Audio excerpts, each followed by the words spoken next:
Greetings, YouTubians, and welcome back to Wayne's Sharp World, where today we are taking a look at yet another rendition of probably the most produced knife from CJRB and one of the most produced models of a knife ever. And when I say model, I mean that very loosely because there's a lot of different versions of this model. But we are talking the CJRB Pyrite. And I'm telling you guys, CJRB, they are riding this. They're riding it until it's fully off the rails, until no one ever wants to even look at another CJRB Pyrite, to where they get sick at the thought of another Pyrite. And we're not there yet. I still love a good CJRB Pyrite, but this one I wasn't sure if I was going to love. This is the CJRB Bowie Pyrite slip joint. Now, you guys know, slip joints are not my favorite type of knife. And to be totally honest, the Bowie Pyrite is probably my least favorite Pyrite of all Pyrites. So when I got this, I wasn't exactly over the moon and excited to make a video of it.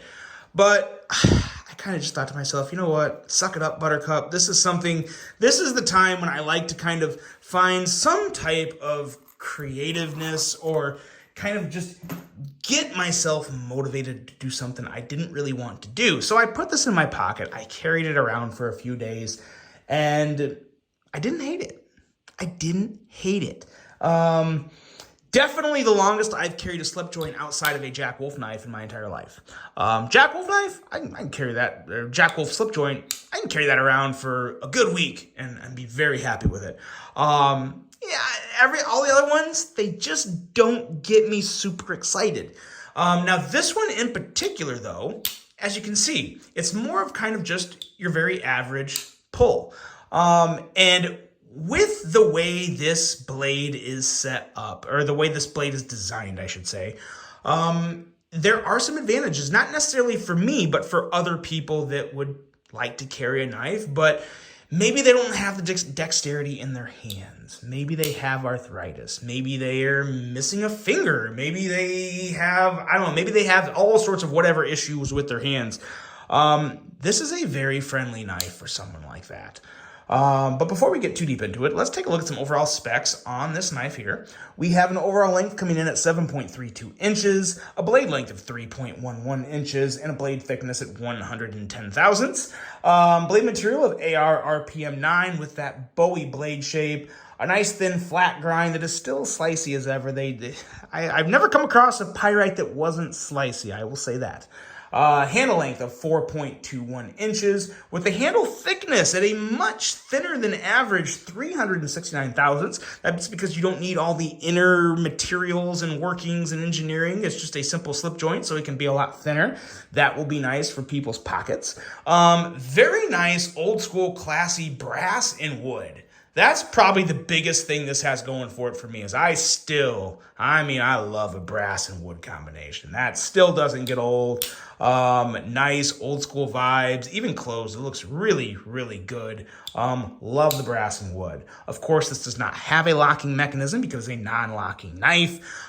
So use it with caution, as you should any knife and any tool that you use in your day-to-day. We have a user of a left or right hand tip up carry. Weight coming in at 3.85 ounces. A lot of that weight is from the brass because, as you can see, the brass is also kind of the inner lining body of this piece. So there's definitely some extra added weight there, but I think a lot of people would like that too. Some people won't, but I think some of the more old school types of people will really appreciate that. It will remind them of their old bucks. It will remind them of older slip joints that still use the brass and and the copper and whatnot. So really nice stuff there from a certain standpoint. Price on this guy, $49.99. So I really can't knock the price. I think the price is as solid as it could be. Size comparisons, we don't really need them. I mean, everyone knows this is the same size as all the other Pyrites, but let's bring out some stuff, shall we? Here is the CJRB Acacia, another budget knife that I love. Here is the Civivi Elementum, one that has to be put in a size comparison with this knife because they're very close to the same length. let's get it off here and let's get one more knife out here on the table. Let's go with the Hogue Deca because that should be close. The Deca I think is going to be a little longer, but not by much. So there you go. Nice comparison there with the Deca and Elementum. So there's your size comparisons. Let's keep on going because I don't have a lot to say about this. Because again, for me, to be totally honest, this is not a knife I would regularly carry. Don't dislike it, just not for me. But I was carrying this at work. Met a guy that came into the office. Yeah, I happened to be using it, very random. Happened to be using it, and he really liked it. I showed it to him, kind of explained who it was, where it came from, what it's about. Very brief encounter, but he really liked the fuller here and how easy it was to just open it and close it. And he also liked that there wasn't, yes, you can easily push that blade in, but when you're really using this, it's hard to really fold this knife in on your hand. I mean, you have to almost try to do it. So it is a rather safe slip joint. I do like that. He really liked the design of it. I was going to give it to him, but I had to make the video still, so I couldn't. Hopefully he'll come back. He was delivering, I think, some water or something. So if he comes back, I will probably just bring this to work and leave it there. And if I see it, I'm just going to give it to him. So it does have its advantages. And then he also said, he doesn't have strong hands. This was an older guy. He was probably in his late 50s, early 60s, flirting with retirement.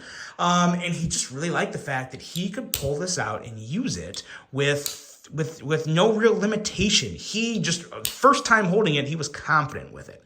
So that said a lot. Again, for me, it didn't mean much for me personally, but in terms of just the user this knife is intended for, I think that really spoke volumes for me. I think that said a lot, and yeah, he really enjoyed it. So it really kind of refreshed my take on this knife. So then I carried it for a few more days and used it good, used it well. No issues, of course. And CJRB makes great knives. It's just whether or not you like slip joints and what type of blade shapes and all that good stuff you prefer. So it worked really well. It surprised me. It really did surprise me. Am I going to carry it much after this? To be totally honest with you guys, no, I'm not. I'm going to take it to work, keep it on my desk, and if I see the guy, I'm going to give it to him again. So that's what's going to happen with this knife. But if you're looking for a knife for someone that you don't want to spend a lot of money on, that doesn't care how fidgety a knife is, that doesn't have the strongest hands, maybe they're getting up there in age, or maybe they have a little more of an old school personality to them, or they're just old school in general, this could be a very nice gift for that person. So it does serve a purpose. It was a fun little experiment I did, and I'm glad I kind of made myself carry this and do the things I did with it. So overall, yes, I would recommend this knife for the right person. If your friend is a knife nut and they like to fidget with their knives and all sorts of stuff, then no, this is not for them. But again, the person. So there is a place. This knife is great for the right person, and that's the review. That is the review of the slip joint Bowie Pyrite. One of the more pleasant surprises I have had in recent memory. So let me know what you guys think of that. Really hope you enjoyed this review. Hope you have a great rest of your day, and until the next one, I'm out.